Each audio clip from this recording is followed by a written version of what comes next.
Welcome to the Paranormal Stakeout radio TV show with Larry Lawson. As a former career law enforcement officer and law enforcement educator, Larry focuses on the use of tried and true law enforcement investigative techniques in conducting paranormal investigations. Despite his experience and training, Larry also keeps an open mind to discussions on topics that deal with evidence that are not quite as physical in nature.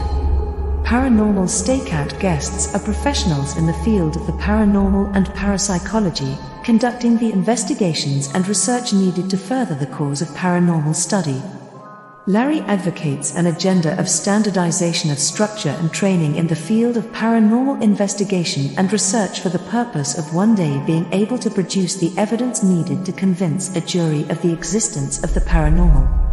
Whether it is ghosts, UFOs, unsolved mysteries, hauntings or cryptids, no topic is beyond the investigative reach of Larry Lawson and the Paranormal Stakeout radio TV show team. Now, here is the host of the Paranormal Stakeout radio TV show, Larry Lawson.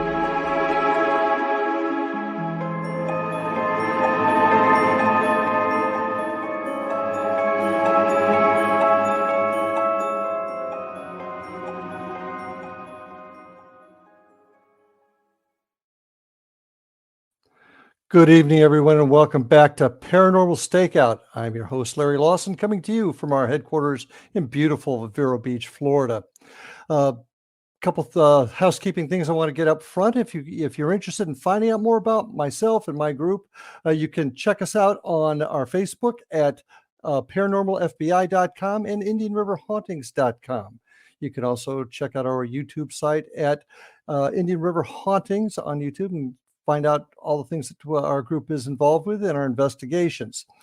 One thing I do want to mention is I really like to hear from you, my audience. I'd like to hear questions, thoughts you have on the paranormal, questions, ideas, criticisms. Get a hold of me at ghostguy@paranormalstakeout.org and send in your questions because we'll talk about that at the beginning of each show. So I look forward to hearing from all of you. Have you ever gone to a place and said, I've been here before? Or have you read about folks that have driven down the road and seen a house that they suddenly remember being at? Could they have been there before? Our guest tonight travels that road. Our guest, Georgina Cannon, author, speaker, award-winning hypnosis instructor, a member of the staff at the University of Toronto School of Continuing Studies, relationship coach, NLP master, past life, inner life regression therapist, accredited instructor for the National Guild of Hypnotists, and on the board of International Board of Regression Therapies. Georgina Cannon is also an award-winning author. She has 3 books out there now, Return Again, and The Third Protocol, and her latest book, Your Guide to Self-Discovery. Tonight's going to be a great show, folks. We're going to cover a lot of things. I'd like to introduce my guest, Georgina Cannon. Hello. Good evening. Good evening. So thank you so much for being here. What a resume. and I don't know if you can do all of that you've done to help people in one lifetime, which I guess can answer part of the regression past lives, can it? Georgina, tell us a little bit about yourself, your book. How long have you been serving people in this capacity? I started off in England as a journalist. I came to Canada in 1966 and became a journalist again, working for Toronto Life magazine and the Toronto Star, and then opened up a PR company, which was subsequently bought by the world's largest PR company called Burson Marsteller. And I was there for quite a few years, and they promoted me up and up and across, up and down, and I became the managing director of Canada with 4 offices across the country. And I loved it. I mean, it's very heady stuff, except that there was something missing. I knew there was something missing. And plus, I was one of 3 senior women worldwide, and I got a lot of the, this don't bother me, girly type of response. And so I left and looked for something to do. And I studied Reiki. I got my Reiki master, studied color therapy, Gestalt therapy, psychodrama therapy, and happened into hypnosis. And I thought, that's it. That's what drives us. That's where all the answers are, in our subconscious mind. Now, remembering I've grown up in England, so ghosts and spirits are, and fairies at the bottom of the garden are, sure, we don't, we just accept it. It's okay. It's part of who we are. So combining all of that for the past 22 years, I guess, that's what I've been doing. I've been working with clients, teaching hypnosis, past life regression facilitation, life between lives facilitation, and helping people find out their magnificence and who they truly are. And this work you do in regression therapy, and I'm going to ask you to kind of explain that for my audience in a second. There's a lot of reasons why people become involved in regression therapy or regression hypnosis, but you do it truly to help people find their selves, their true selves, and heal themselves. Have I got that right? That's right. We all live in patterns, right? It's who we are. It's what we do. How we, everything from how we hold our mug and to how we get out of bed in the morning, how we walk, how we talk, how we use our hands when we talk. We live in patterns, and that includes emotional patterns.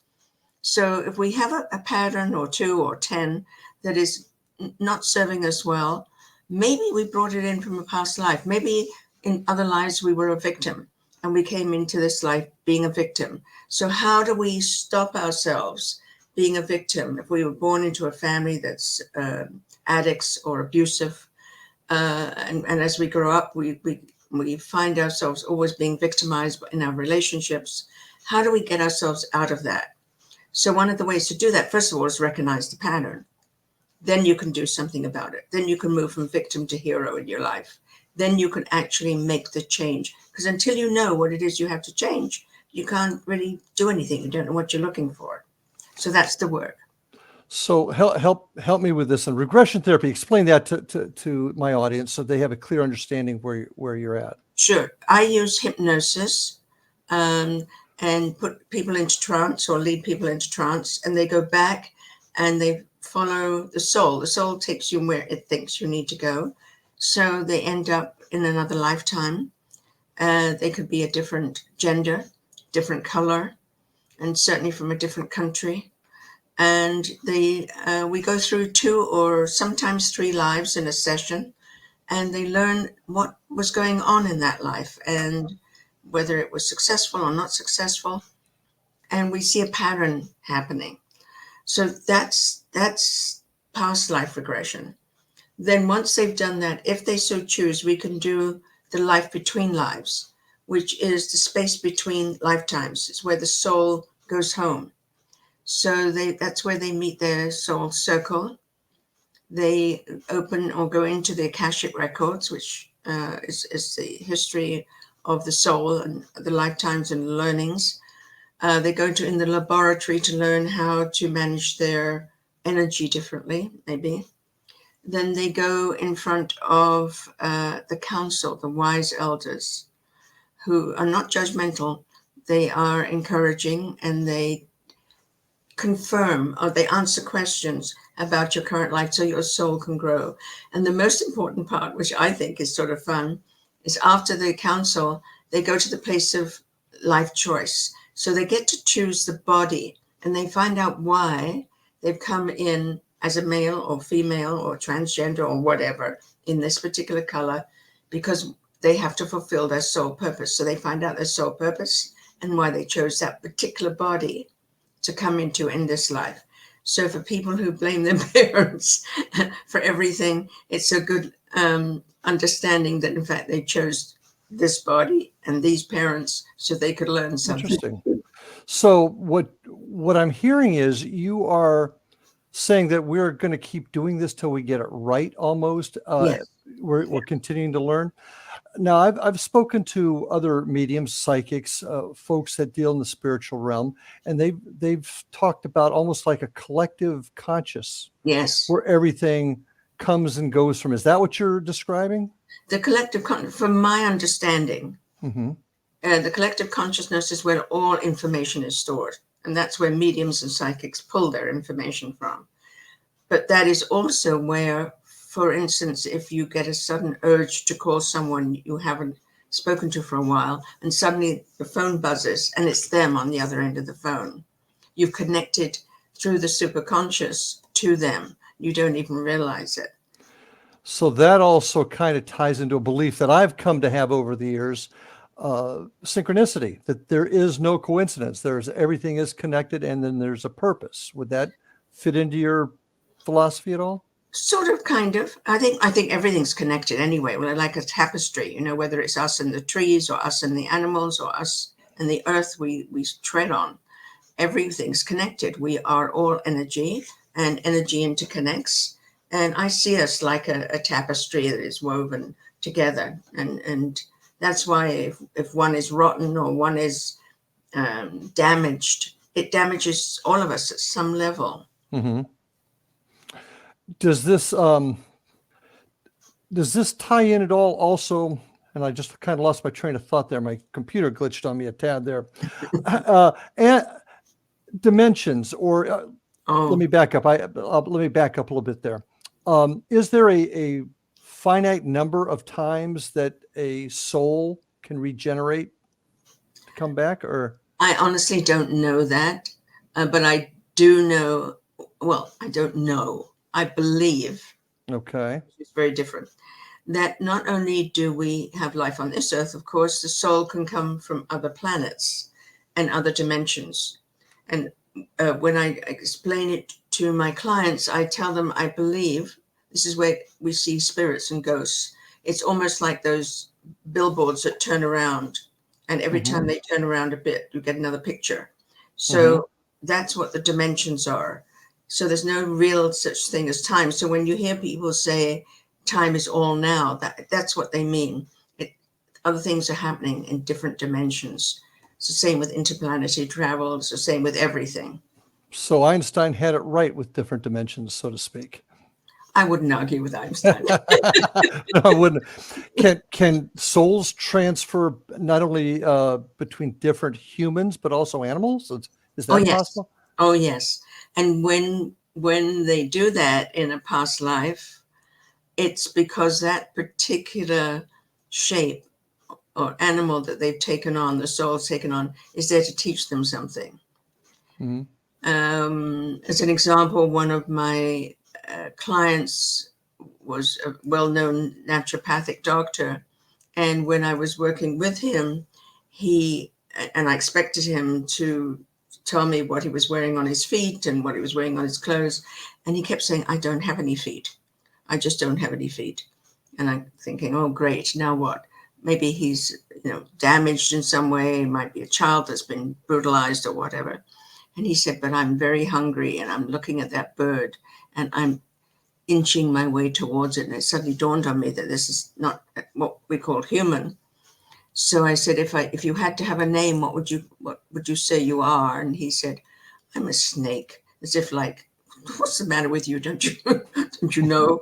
And when we went through the process, including the death.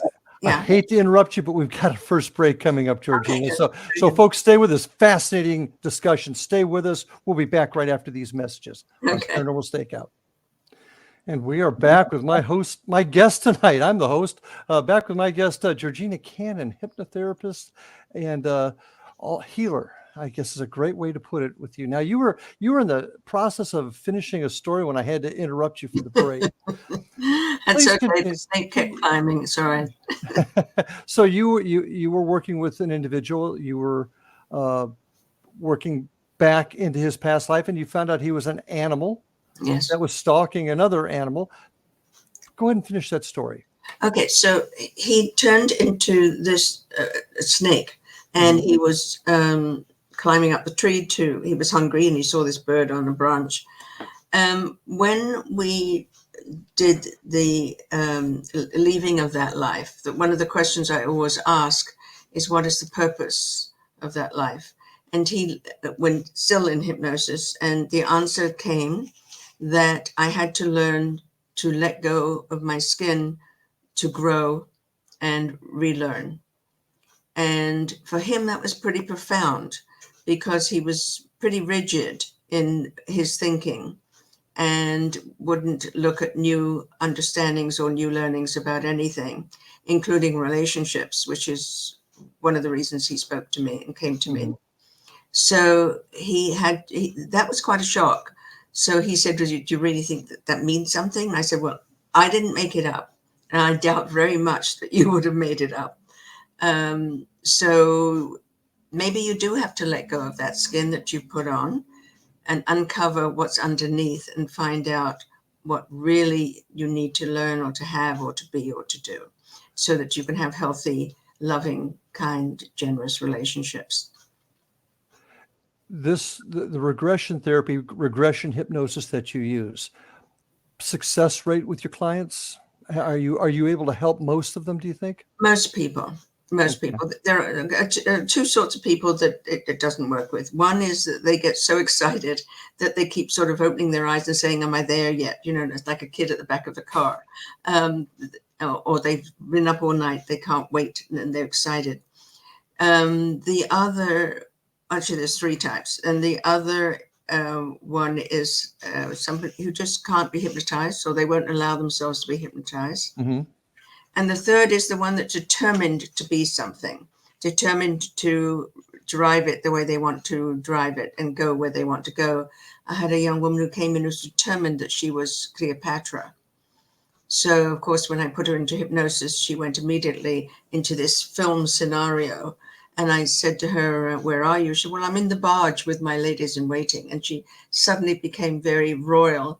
And when I started to ask her questions about where she was going, was to see my lover, of course. Do you marry your lover? And she had no idea of the history. And of course, I'm a history buff. So she didn't know she had more than one lover. And she had no idea that she'd married her brother and Caesar and all of that. So she was a fake. She was faking it. And when she came out, she said to me, what do you think? And I said, I think because you admire Cleopatra, you were sort of modeling her. You wanted to be her. Mm-hmm. And I just left it at that. Yeah, so most people can go into it. Well, this leads to a tough question. Being a cop, I ask these kinds of questions. Fun. How do you know this is real? How do you know about the collective consciousness, which is my term, not yours, but how do you know that it's real? Well, what evidence have you uncovered? Yeah, well, I can give you two answers to that. First of all, most past lives are pretty ordinary. So if you were going to make something up, you'd make up something much more exciting, much more, more royal, more grand. Mm-hmm. Okay. A lot of people are very ordinary people, farmers or whatever. But secondly, the CBC, Canadian Broadcasting Company, a few years ago, came into my clinic and filmed a series on past life regression. Mm-hmm. And they insisted to bring the people in. They wouldn't let me interview them or anything. So I had 30 people.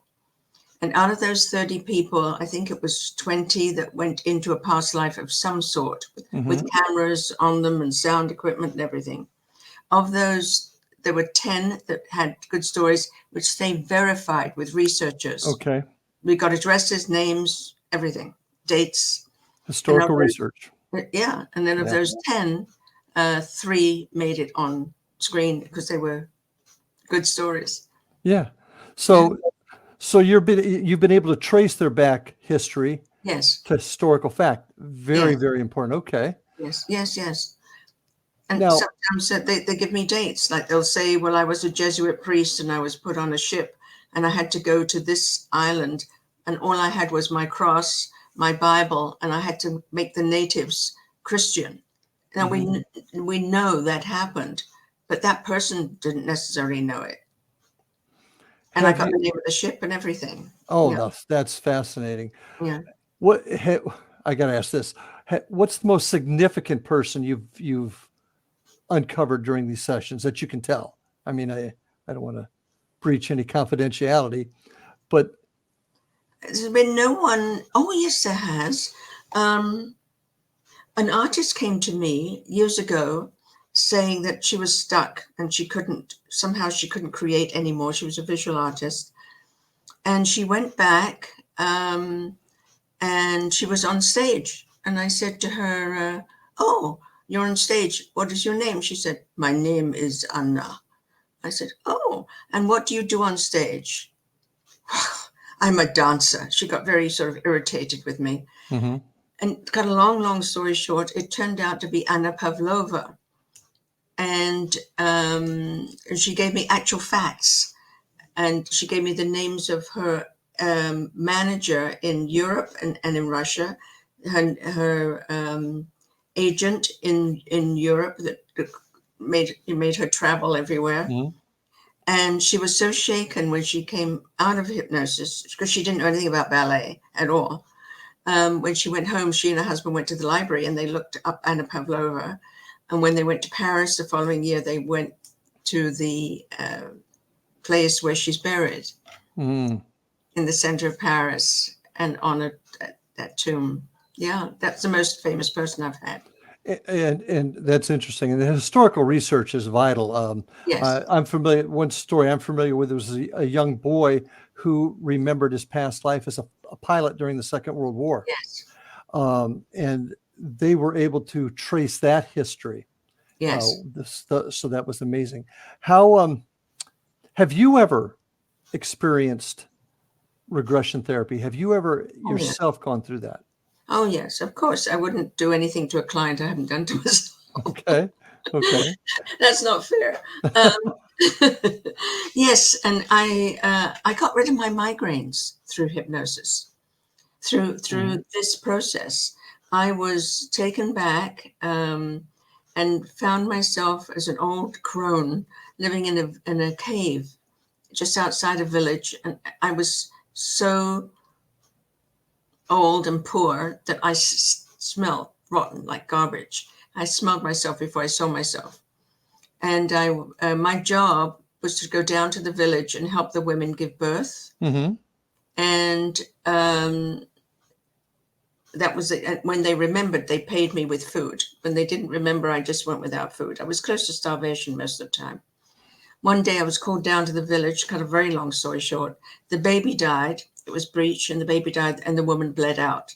So the people helping me left, and I was just there by myself with the two bodies. So I Mhm. had to, with my hands, dig in the village, in the field, and bury the two bodies. I dragged myself up to my cave and fell fast asleep out of exhaustion. The next thing I know is I'm being awakened brutally. I'm being kicked, and I wake up, and there's this drunken man standing over me telling me I'd killed his son and his wife. And he was yelling at me and kicking me. And then he picked up this big rock and smashed it on the side of my head right here where I used to get my migraines. And I died. Oh. I died instantly. And he sort of stormed out there and walked away, I guess. Um, when the facilitator brought me back and did all the healing, um, and we were both shaken because it was so violent. I waited for my next migraine. I've never had one since. Fascinating. Yeah, Fascinating. and Okay. that was 2001. That was when I was learning past life regression from Henry Bolduc. Yeah. Fascinating.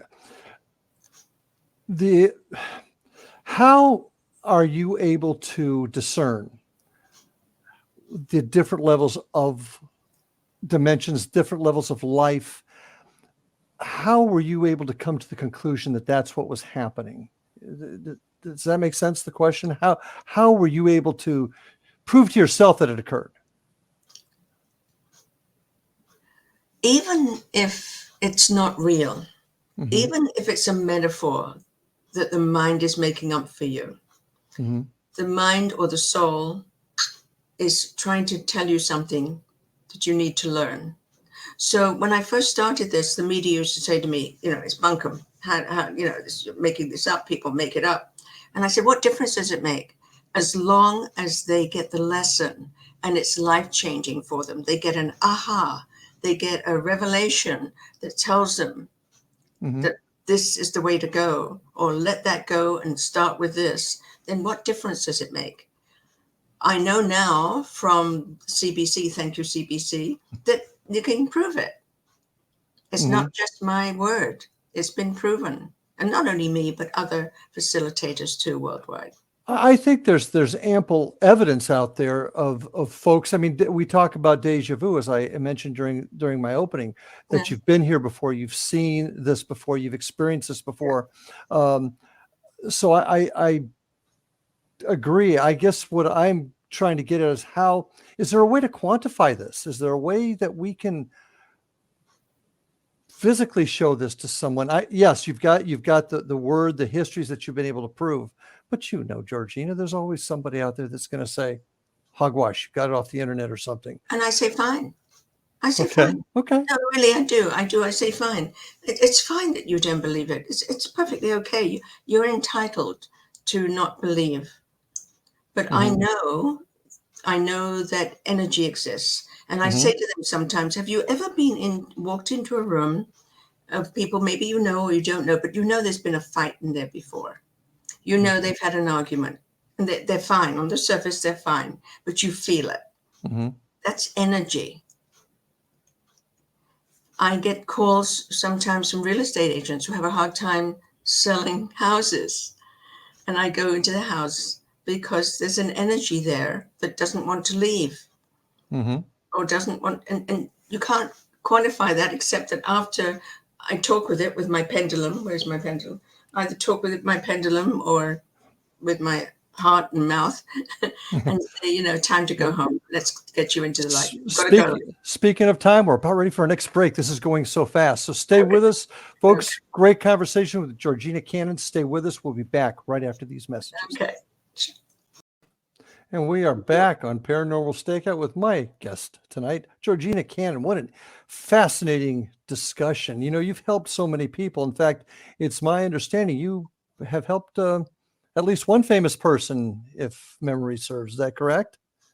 Oh, at least one. At least one. And that is, can you share that or? No. No. Okay, that's fine. No. But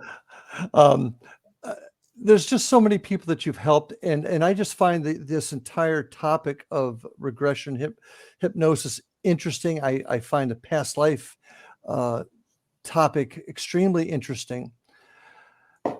And sometimes we actually remember, we have glimpses of our past life in this life. How come we don't remember it right up front? I'm assuming there's a mechanism that just maybe blanks out. Well, I think what happens is we see what we look for. So, and by the way, I want to make it very clear. I don't believe in the woo-woo. I think this is just a tool. I think it's just a tool to help people live their life in the fullest, most joyous, healthy way possible. We see what we look for. So if we grow up in an environment that's very pragmatic, very practical, especially if there's not a lot of money around, the only thing you can focus on is food and shelter, the hierarchy of needs.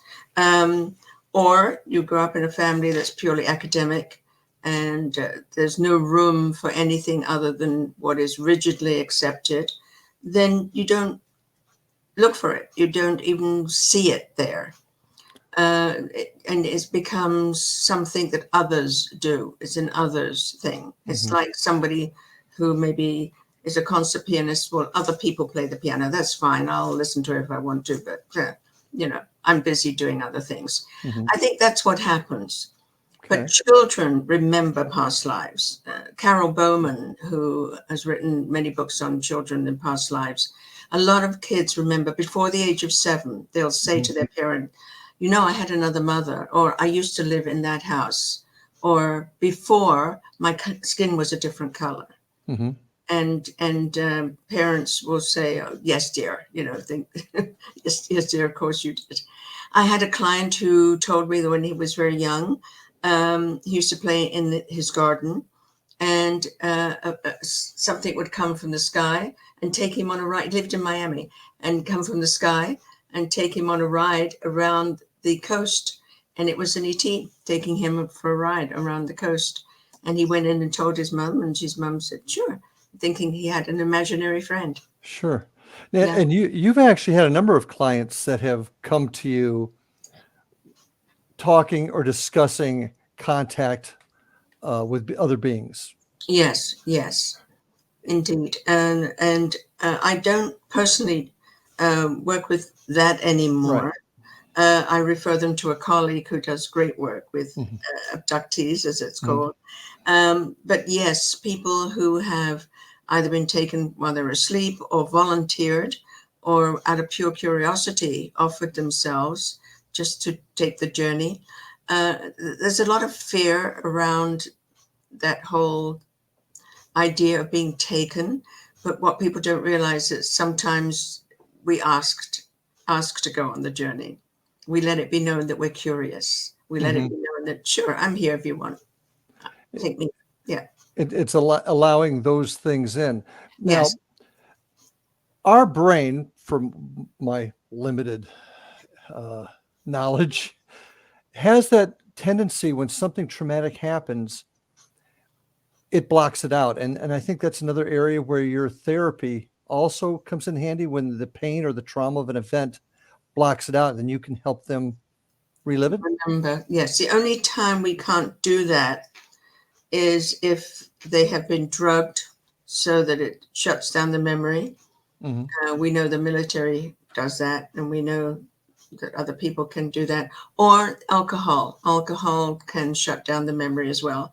People who are literally dead drunk, who get very, very drunk, Hmm. shuts down the memory. But the subconscious mind remembers everything that ever happened other than those two situations. Hmm. So if I get a client who comes and says, I met this great girl at a party and I know she gave me her number, but I was drinking so much I forgot it. Can you help me remember it? The answer is no, I can't. But when the Okay. bank manager comes and says, we've got a new number on the safe and I left the piece of paper behind in the vault, can you help me remember it? The answer is very likely. Yes, we can. Interesting. Yeah.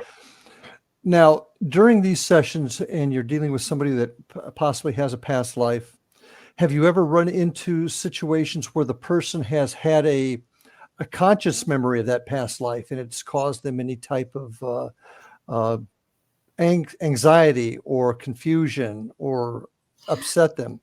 What sometimes people will come and say, I don't know why, but I just got a new job and my boss, there's something about him. I get a feeling in the gut of my stomach. And it's not just intuition. I know I've known him before and I just know I know him. And something it's not good. Hmm. So that could be a past life. Not always, but it could be. Hmm. Something like that. Um, anything that's caused folks to come to you in dire need, suicidal, if you will. Suicide I refer out to a psychiatrist. I'm not a psychiatrist, but they've come to me in need. I had a wonderful client who came to me many years ago now, who told me, she said she had this secret that nobody knew except her husband and her doctor. Hmm. She was found on a park bench many years ago, and she couldn't remember who she was. And this woman came and saw her sitting there crying, took her home. They phoned the police.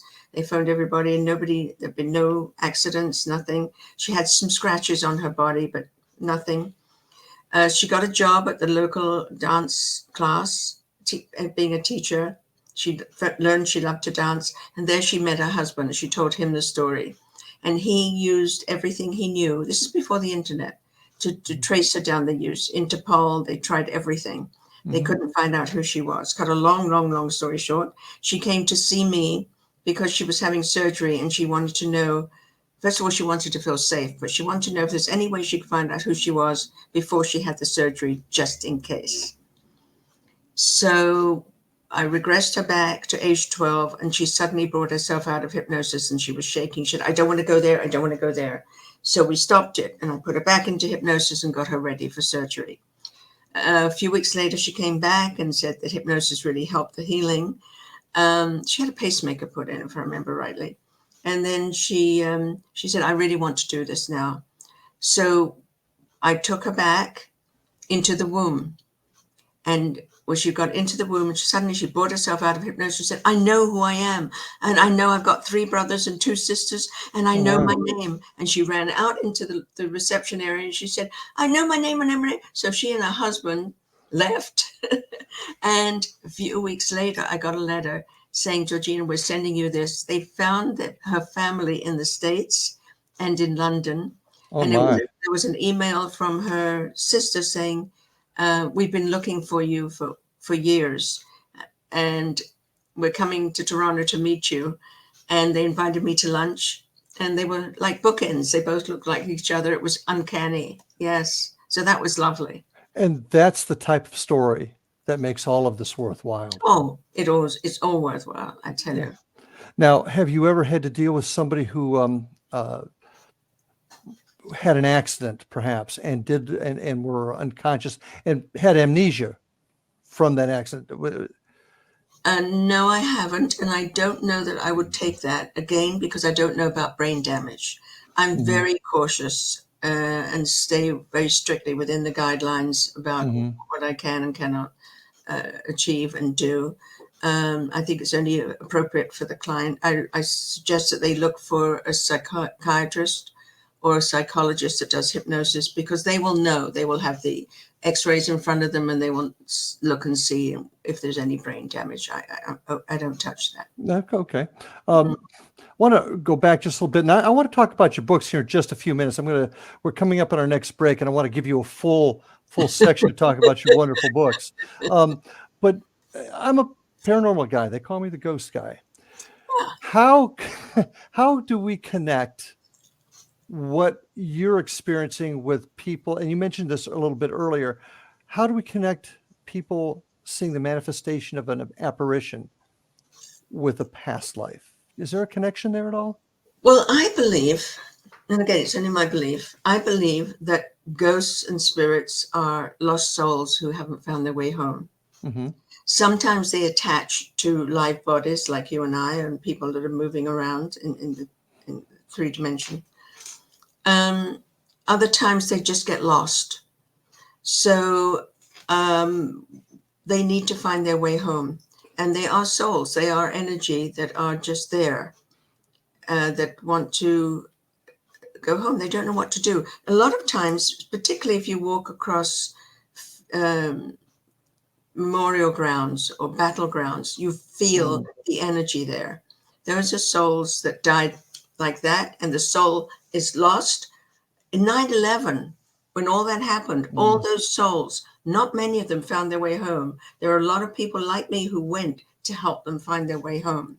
It's like, and the soul got lost and didn't know where to go. So when we start talking about souls coming back, reincarnation, past lives, these are souls that weren't given that opportunity because of tragedy, and that's why they're floating around? Is that No. There's 2 different things. They're floating around. People come back from the interlife. Right. Okay. But the ones that are floating around, so to speak, haven't gone into the interlife yet. They may have attached. For instance, a lot of palliative care nurses sometimes get attachments of souls of people who've died they've been taken care of. So we have to release them and send them home, or ask them to go home and go to the light. But have these souls had another life before? Yes. And they just can't get back to restart it? Is that how I'm reading it? Can't get back either because they died unwillingly or they died suddenly. And they sometimes, occasionally, they don't even know they're dead. They don't understand why they can't connect. So they're not even able to reach that next plane to find out where they have to go next. That's right. Okay. How do you, I have a place, for example, that I work with. There's a lot of young kids there in spirit. Never a tragedy there. Why would I have that? How would that connect? To what? To this. Spirits of children being in this facility, but there's never been a death there. Because they may be attracted to that place. There may be something there. Was it a school or was it a playground? Was it, that's why. Just a question. Hey, we got to take our next break here, Georgina. When we come back, I want you to share these wonderful books that you've written. We'll talk about them right after this break. Folks, stay with me. Larry Lawson on Paranormal Stakeout. We'll be right back. And we are back on Paranormal Stakeout. catching a little caffeine there, Georgina. That's great. Georgina, you've helped so many people with your work over the last 20 some odd years. You've written some books. Want to talk about them for a second, but folks, I want to remind you also to check me out at IndianRiverHauntings.com and ParanormalFBI.com. Don't forget, send your questions and thoughts to me at ghostguy@paranormalstakeout.org, because we want to get your opinions and your thoughts on the show with us. And Georgina, can you tell the folks how to get a hold of you? Yes, and by the way, your listeners should know that I give a free meditation every Friday at noon Eastern Standard Time. All they have to do is to contact me or through the website, contact Elle, my assistant, and get the Zoom link.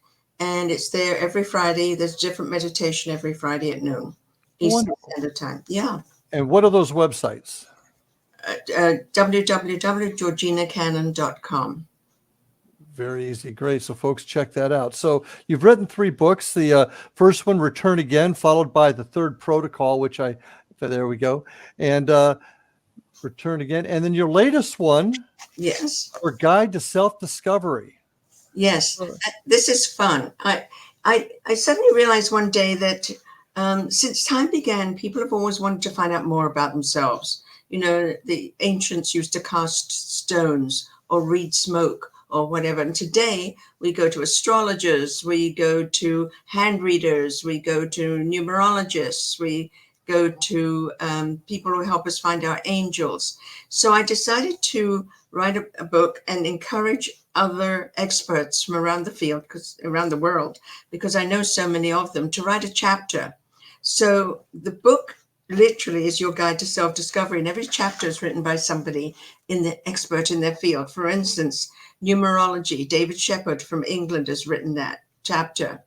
Kelly Sullivan Waldron has written about your dreams, and your hands. Reading your hands is Lisa Greenfield, and she writes for Om magazine. Kathy Beale also is astrology, and so on and so on. There's Grandmother Crow wrote about how to find your animal guide. There's someone writing about Akashic Records. Paulette Sherman's writing about archetypes, and the names go on. And these are all names people who are interested in the paranormal will recognize, including Maureen St. Germain, who wrote about Akashic Records, and Mary Ligon about NLP, and on. And I write about karma and past life regression. And at the end of each chapter, you write down, because they teach you how to do this for yourself. They give you, it's a primer. And you write down what you've learned at that chapter. And at the end of the book, you get to introduce yourself to your new self, because you found out more about yourself than you knew before. For instance, if you know about birth order, there's a chapter on birth order. So if you were a second child or a third child or the eldest, so you write down what you just learned that could be possible for you to follow through. It gives you more tools for your living, gives you more understanding for yourself and what's possible. Self-discovery. Yeah, self-discovery. That's it in a nutshell. Wow. And what about your other books? My other books, the first one was Return Again, which is all about past lives and the interlife. And in it, there's a script that you can read yourself, that you can find your soul group. So you can take yourself into your soul group. The one I wrote 3 years ago is about relationships. It's called The Third Circle Protocol. And it's about relationships, all of them, first of all, with yourself, because this is the most important one, because unless you feel comfortable in your skin, you're not going to feel comfortable really with other people. So you have to know about a relationship with yourself. And it talks about relationships with everybody, your employees, your employers, the uncle, the unloved ones in your life, your siblings, your parents, your aging parents. Everyone is a different chapter. And there's a lot of women's groups using this book for self-esteem. It's really gratifying. Yeah. So your work just centers around knowing yourself better so that you can improve your life. And I think that's fascinating. I want to go back to the last book, Self-Discovery, for just a second. What would you say are the three most important chapters of that book? Birth order. Mm-hmm.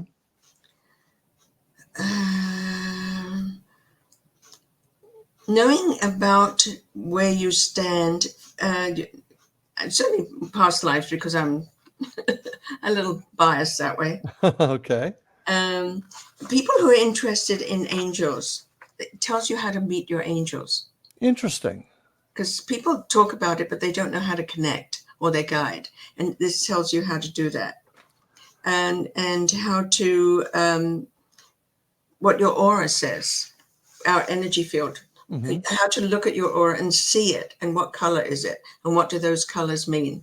That's another chapter that people seem to be loving in this book. Yeah. But also people dream, and they come in and they say, I had this dream and it's a recurring dream. What do you think it means? And I say, I'm not a dream expert. Carl Jung is, and so is Kelly Sullivan Waldron, and she wrote the chapter in this book about dreams. So it all helps. It's like an archaeological dig. It's like a personal archaeological dig. Okay. I want to go back to that angel comment you just made there and our connection to angels. What is the connection with angels? There are many people that are, follow that belief very strongly. What is an angel to us in the context of the different lives that we live? Does that make sense? Yes. I believe, and again, it's only my belief system. I believe angels or guides are the same thing. Okay. I believe that they travel with us from lifetime to lifetime as long as they are needed for a certain job, if you like. And then when we graduate or learn the lesson, we get a different angel to teach us, help us through some troubled times, which we have to go through to learn another lesson. So we don't have one from the beginning of time through to now. They change according to what the soul believes we need. Oh, okay. It's like our own personal coach, if you like, at a much higher level. This entire your being, what you do for folks, it's been a journey for you too, hasn't it? Oh, totally. Yes, absolutely. When I wake up sometimes and I feel tired, or the minute I start work, I get energized. The minute I start teaching, and I'm working with a client and I see that light go on their eyes, that aha. Because my belief system is that everyone has the answer. I don't have the answer. I help them uncover their answer for themselves. They know the answer. And it's covered over with dust and noise or fear, because it means responsibility. If you're not a victim anymore, you've got to do something. So, that it energizes me. Well, it energizes you, and I've spent a lot of my career teaching at the collegiate level, and I've always felt that every time I taught, and I would tell my students this, I hope to learn as much from them as they're going to learn from me. In that context, Georgina, what are the important lessons that you've learned from your study and your helping folks? What are some of the most important lessons you've learned about yourself and that have helped you? The big one, and I try to pass this on, although not everybody, some people listen and they don't hear it, is you have to meet the other person where they are at, not where you are at. So you have to go in to meet them here, not like this. Because if you go in with the knowledge and the background and the training that you have, and you overtalk or you assume, you're making them feel less than. Or they'll take the surface of what you're saying and they won't take it inside. And it won't be effective.